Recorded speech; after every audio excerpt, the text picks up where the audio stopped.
Happy Tuesday, baseball way of lifers. How you doing? Good to see you all. I just want to thank you for your great response on these videos so far, and I have listened. I have listened, and I've taken note, and a lot of you are saying that what I should do, and I'm going to do it, is actually talk about topics that are hot topics in the group, because this broadcast is basically for all the baseball way of lifers and anybody else who wants to subscribe to this channel. The channel is also called Baseball Way of Life, and we'd be glad to have you. But what we're going to be doing is we're going to highlight one topic, do one broadcast a day on one of the topics here that was hot in the group. I have a few more in mind, but today we're going to start with Omar Vizquel. And just a programming night, I will be doing one a day at 8:15 in the morning. Like I said, I'll cover a hot topic. We'll do a little investigative reporting, a little bit of research, and talk about what you guys had to say in the group. And when I say you guys, if you left a comment, I'll be mentioning what you guys said about the current topic or subject, and we'll take it from there. It should be fun. I think this will really hit the pulse of the group the way it should, and the fact that, yes, now we will be talking about on this YouTube cast what we talk about in the group and taking it even further, becoming more interactive. So I do encourage you to leave comments and participate if you would like. That would be greatly appreciated. But like I said, the stuff that really strikes the emotions of the people in the group, that's what we'll be talking about here. And one of the hot topics we had on the weekends, if you notice, there's certain trends in the group, and there's patterns I follow, and I schedule everything. Usually on Saturday and Sunday, I usually say, does this player belong in the Hall of Fame? Well, one that was basically almost split down the middle this past week when it was Omar Vizquel. Now, certain numbers say certain things about Omar, and being in the Hall of Fame, and certain numbers say he should not be in the Hall of Fame. Let's go with the positives first and see what's going on there. Before I go any further, we already got some comments. Greg McCarty. Yes, Wizard is in. O is a magician. He belongs. Maz is in at second. And that's a good point, and we'll get to all your points. And Geeka Cruisin says, Vizquel gets my vote just for his barehanded plays. And I must admit, Geeker, he was fun to watch. And sometimes the eyes lull you into a sense of security that this guy's really a great player, but he was smooth. He was a smooth player. And just to give you a little background information on Omar Enrique Vizquel Gonzalez. Now, of course, like a lot of Hispanics, they take, I think, the mother's maiden name as the last name. I'm not sure. Maybe you guys can correct me on that.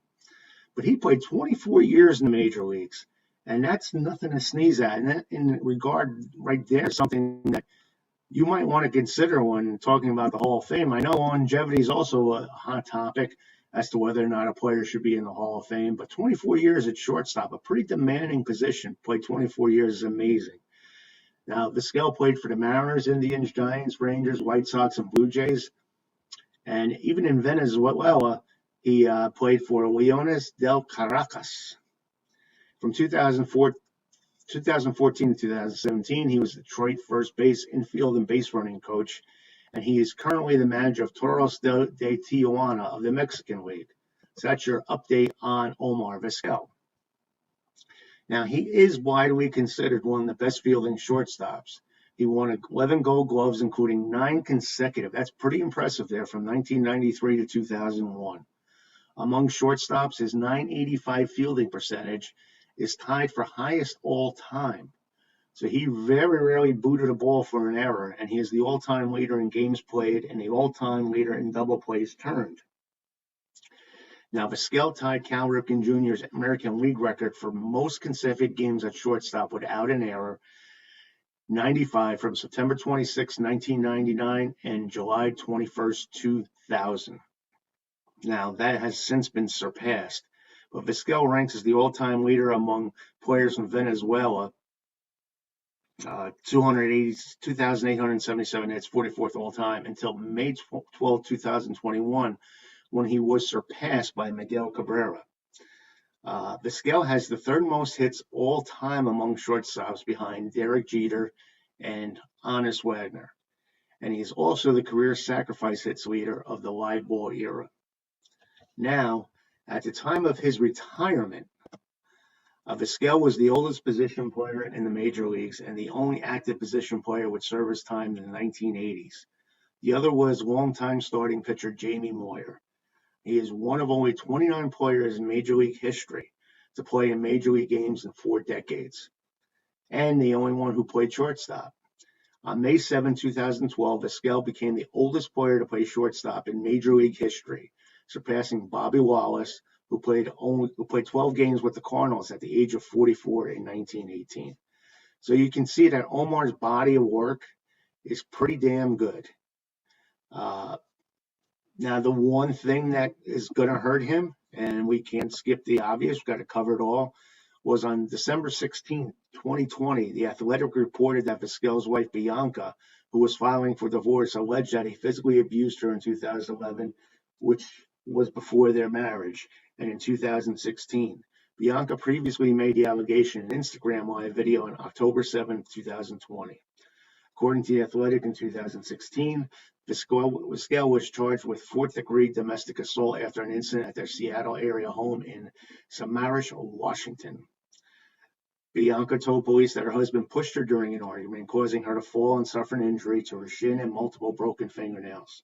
Charges were later dropped at her request. She claimed in the article that Vizquel coerced her into signing the letter and threatened her with financial retribution.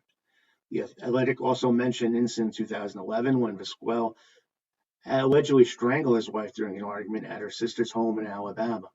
He denied allegation and claimed that Blanca scratched her, and which she denied. The couple ultimately filed a joint motion to dismiss any charges stemming from the incident, which was granted. In a statement, Vizquel strongly denied the allegations against him, and MLB is still investigating this. So we're going to have to see what happens and what transpires for Omar Vizquel. But that being said, like I said, his credentials are fantastic. At retirement, he was the all-time leader in hits by a player from Venezuela. He was the 47th Major League player to reach 2,800 hits. At retirement, he had the second most hits by an active player behind Derek Jeter.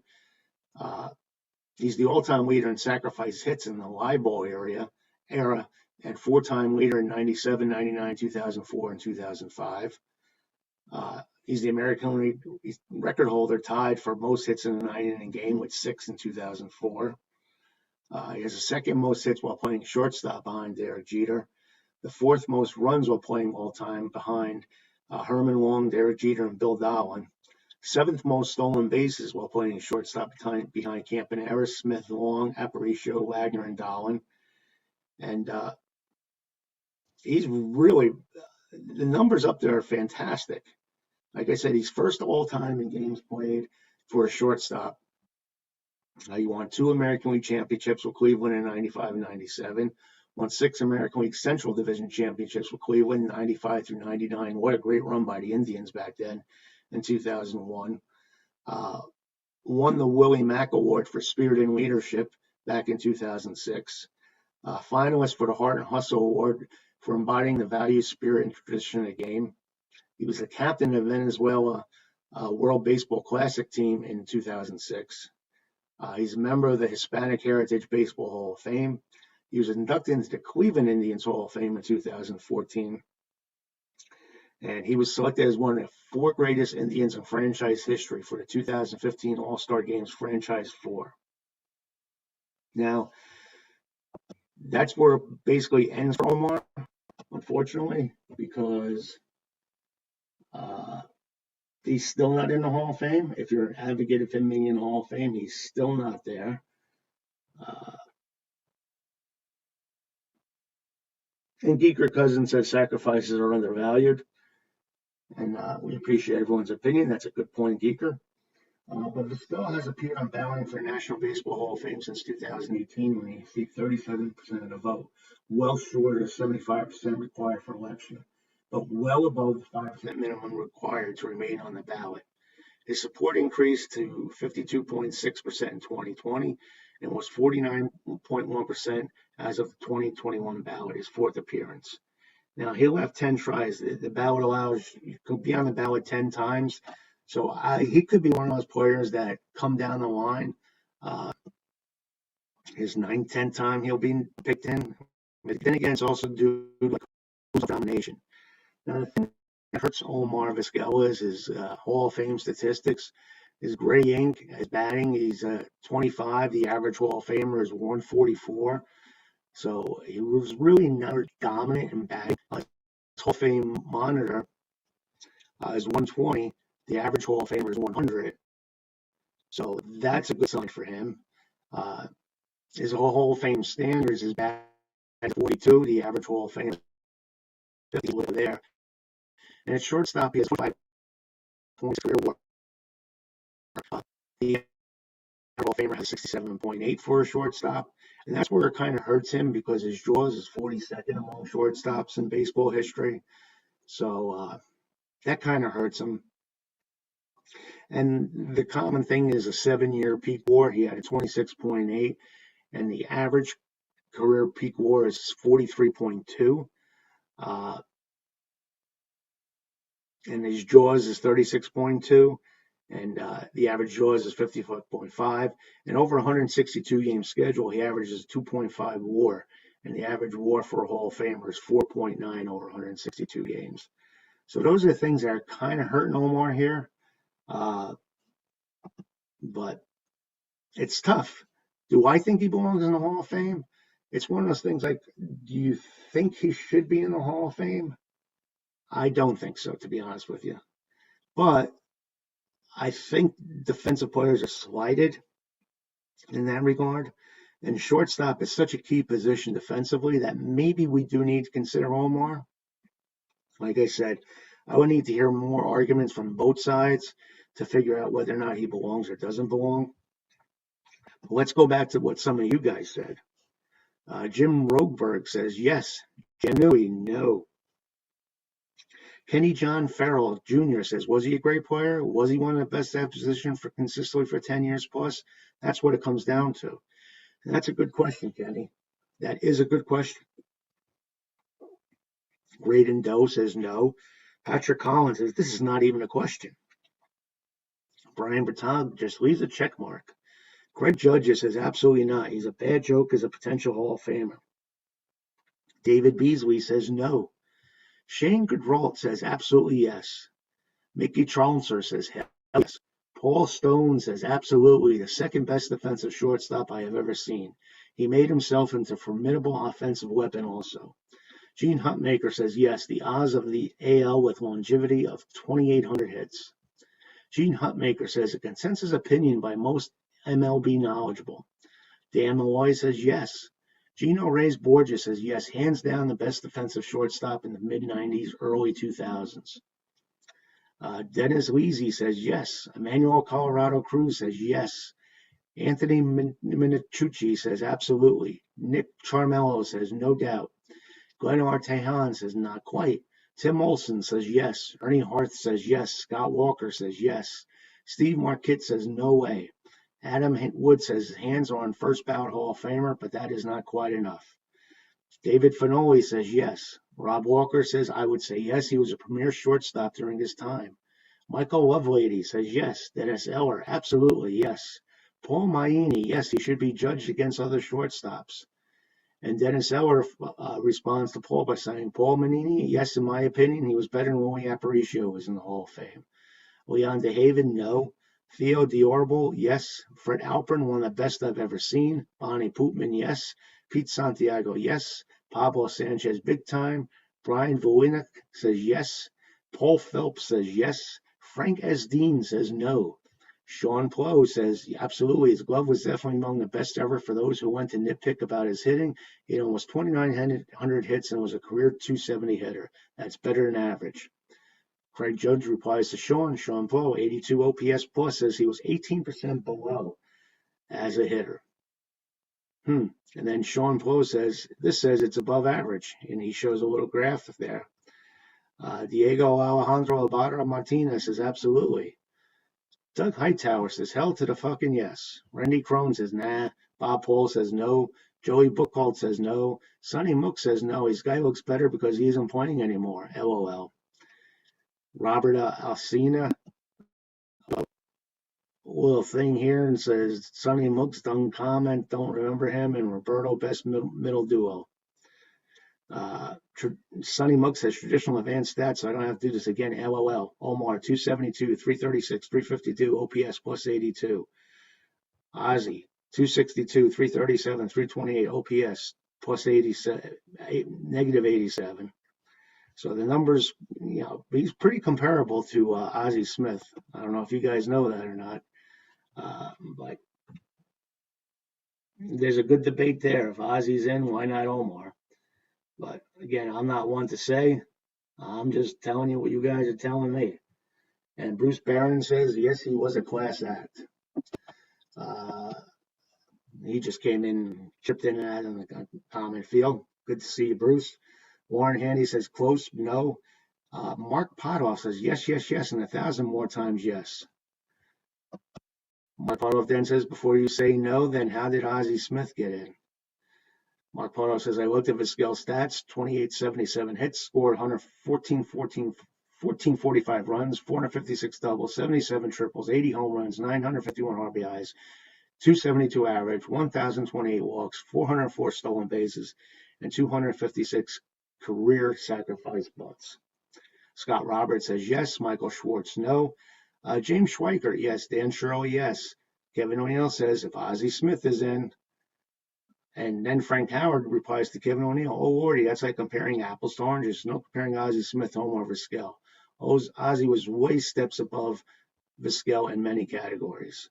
Salvatore Tartaglia says yes. Craig Lammers, no. Bob Cushman, that's a good one. That's what I'm talking about. Very tough call. I think maybe he's one of the greatest infield gloves of our generation. John M. O'Toole says, wow, what original post. Can't wait for tomorrow's riveting question. John O'Toole, you can take your opinion and shove it.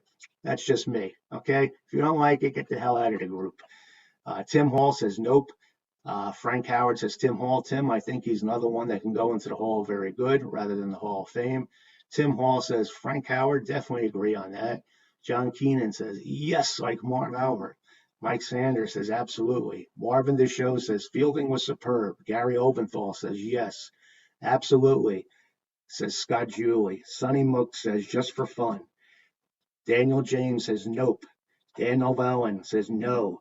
Andy Rice says, sure. John Lepore says, no. Scott Walker says, yes. Ron Davis says, before his domestic abuse, I would have said yes, but no now. No rewards to idiots that do domestic abuse. I think that could be one of the things hurting him, Ron. You got a good point there. Joe English says yes. Alan Greenberg, no. Britt Allison, no. Had the glove, but no bat. Hugh Rogan, absolutely. A very similar career to Ozzie. John Speckman says yes. Ronnie Seamster says most definitely. Raymond Dodonis says yes. Sam Garafola, oh yeah. Tony Barker, of course. Glenn Sherry, yes. Neil A. Haglin, easily. Ian Denzel Wilder. Brooks Robinson is in. Vizquel should be too. Robert Mann says no. Glenn Kitley says yes. Yes, without a doubt. Chris Alecko says no. Jeffrey Coker says no. Doug Greenwald says absolutely. Christopher Mannion says not until Concepcion goes in. Susan Neroni Eller says yes. Robert Holden says yeah. Michael Keenan says yes. Marco Aurelio Oosh says yes. Carl Moran says yes. Defense prevents runs and wins games. And I agree with you there, Carl. Defense is very, very underrated and should get more respect than it currently does. Jeff Omer says no way. Paul Carlson says guys like Vizquel come up because they let Ozzie Smith in. And then Sonny Mook says before Ozzie, there was Aparicio. The thing is, the two aren't really that much alike. They have similar offensive numbers, but in two different eras. One was low offense, one was explosive. Omar has gold gloves, but outside of his fielding, he doesn't have the fielding stats, which is made worse by how much more he actually did play shortstop than anyone else. John Paul shows a Tom Hanks meme and says, oh, yes, absolutely, from Apollo 13. Harlan Horner says yes. Gene Hutmacher says, best of his AL era, 2,800 hits, Aparicio, Reeves, Rizzuto, Tinkerer in. Sonny Mook says, Gene, I think the comparisons to them hurt his case. Plus, while he has the most hits, he falls far short of being remotely near the best shortstop overall of his era or the best hit shortstop of his era. Scooter is very controversial in his induction, and he had an MVP and got MVP votes most of his career. Aparicio also collected MVP votes numerous seasons, same with Reese. Omar needs a kind of special case to be made for him, and not for measuring up to him. Gary Billings says yes. Shane Thomas, yes. Dennis McIntyre, yes, absolutely. Robert Moore, 100%. Paul Davis, yes. Robert Schallenberger says if Harold Baines is in, absolutely. And that's a good point there. John Ball says yes, most definitely. Howard Cole says wife beater, fuck him. So those are your opinions. You guys came through big time on that one. It was a popular one, without a doubt. And Bruce Barons also left another comment here. Thanks, Bruce. Says, I think all these stats are good to look at. However, I judge talent what I saw over the years. That's the beauty of baseball. Everyone judges talent and what they've done over the years in different ways. And that's the beauty of the game. The beauty of this group is we can have these open discussions, except for a few morons who like to say something stupid just to bring attention to themselves. But nonetheless, you guys are the best. Your baseball knowledge is off the charts. And like I said, I'm going to be doing one of these a day, one at least 8:15 in the morning. I'm going to do, unless I'm going to a Met game and I leave the house a little bit earlier. So I got to be there when the gates open up and got to soak in the atmosphere. But other than that, there may be a couple. I'm planning on doing one later on in the day, and I'll schedule it up there. But just the fact that you guys chip in with the comments is making my day. And like I said, we're going to keep it more group specific from this point on.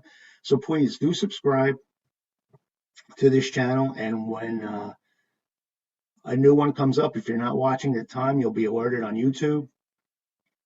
And feel free to leave comments and reach out to me anytime you want at philstan41@gmail.com. Have a great day, another great day of baseball ahead, and we'll talk very soon.